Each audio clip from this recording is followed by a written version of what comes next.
معزز سامعین، جیسے کہ ہم جانتے ہیں کہ ہفتہ وار ہر منگل کو نماز عشاء کے بعد ہمارے ہاں ایک رکوع کا درس ہوتا ہے، تو آج کا درس بھی اسی سلسلے کی ایک کڑی ہے جس میں ہم سورۃ البقرہ کے رکوع نمبر 6 کو سمجھیں گے۔ اور چونکہ قرآن کریم کی تفسیر تو بہت زیادہ ہے، مفسرین نے اس کے اوپر بہت کام کیا ہے، لیکن ہماری گفتگو ہوتی ہے صرف قرآن کریم کے دعوتی اسلوب سے متعلق کہ قرآن کریم کی بنیادی دعوت کیا ہے، اور قرآن کریم بنیادی طور پر ہدایت ہے، نصیحت ہے، تو اسی ہدایت اور نصیحت کو ہم نے لینا ہے۔ تو زیادہ تفسیر کے اندر ہم نہیں جاتے، تو آج ہم رکوع نمبر 6 کو پڑھیں گے، سمجھیں گے، جس کی آیت 47 to 59 ہمارے درس کا حصہ ہوگی۔ تو دیکھیے ہم رکوع نمبر 6 کی پہلی آیت کی تلاوت کرتے ہیں۔ اعوذ باللہ من الشیطان الرجیم، بسم اللہ الرحمن الرحیم۔ یا بنی اسرائیل اذکروا نعمتی التي انعمت علیکم وانی فضلتکم علی العالمین۔ صدق اللہ العظیم۔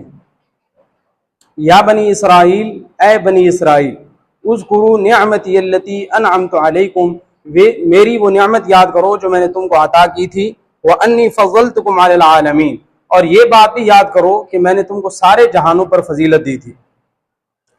پچھلے رکوع کے اندر بھی اللہ تعالی نے رکوع کا آغاز ایسے ہی کیا تھا، یا بنی اسرائیل اذکروا نعمتی التي انعمت علیکم وَأَوْفُوا بِعَهْدِي أُوفِ بِعَهْدِكُمْ وَإِيَّايَ فَارْهَبُونِ۔ اس میں بھی اللہ تعالیٰ نے اپنے احسانات یاد کرنے کا کہا تھا بنی اسرائیل کو، اس رکوع کے شروع میں بھی بنی اسرائیل کو اپنے احسانات یاد کرنے کا کہا۔ پچھلے درس میں ہم نے بات ذکر کی تھی کہ انسان احسان کا بندہ ہوتا ہے، عربی کا محاورہ ہے کہ الانسان و عبد الاحسان، یہ جس کسی نے انسان پر احسان کیا ہوتا نا، وہ جب کوئی بات کہتا ہے تو بندہ کہتا ہے یہ میرا محسن ہے، اس کی بات مانتا ہوں۔ اور صحیح بات تو دور، بہت بڑی بات ہے، آدمی غلط بات ماننے کو تیار ہو جاتا ہے، چونکہ میرا محسن ہے، وہ کہتا ہے یار ذرا میرے لیے جھوٹ بول دینا، وہ کہتا ہے چلو ٹھیک ہے۔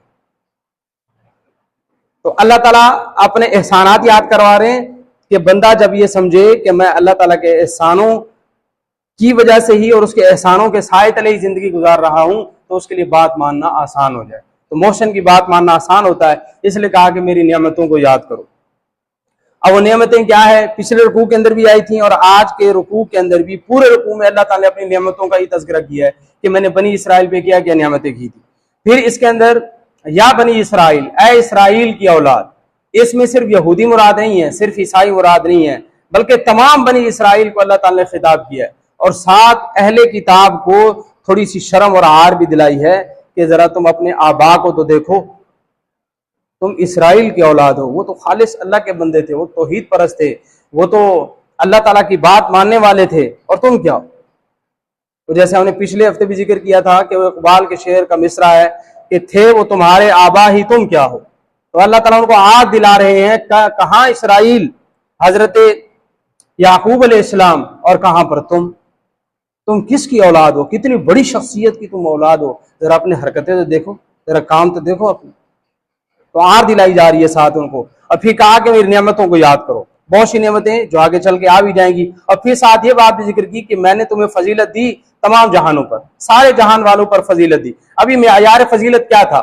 مفسرین فرماتے ہیں کہ معیار فضیلت توحید پرستی تھی، کہ تم سارے کے سارے اس وقت موحد تھے، اللہ تعالیٰ نے تمہارے پاس موسیٰ علیہ السلام کو بھیجا، کتاب تورات عطا فرمائی، تو یہ اللہ پر ایمان لانا اور کتاب کے ساتھ وابستگی اور اس وقت کے نبی پر ایمان لانا، یہ وہ کام تھا جو صرف تم کیا کرتے تھے، اور اس وجہ سے ہی ہم نے تمہیں فضیلت عطا کی تھی۔ لیکن آج تم کیا کر رہے؟ اس امت کی بھی جو فضیلت ہے وہ اسی وجہ سے ہے کہ ہم قرآن پر ایمان لاتے ہیں، نبی کریم صلی اللہ علیہ وسلم پر ایمان لاتے ہیں۔ اگر کوئی شخص قرآن پر ایمان نہ لائے، نبی کریم صلی اللہ علیہ وسلم پر ایمان نہ لائے، تو اس کی کیا فضیلت ہے؟ کوئی فضیلت نہیں۔ تو معیار فضیلت ہی موحد پرست ہونا ہے، توحید پرست ہونا ہے۔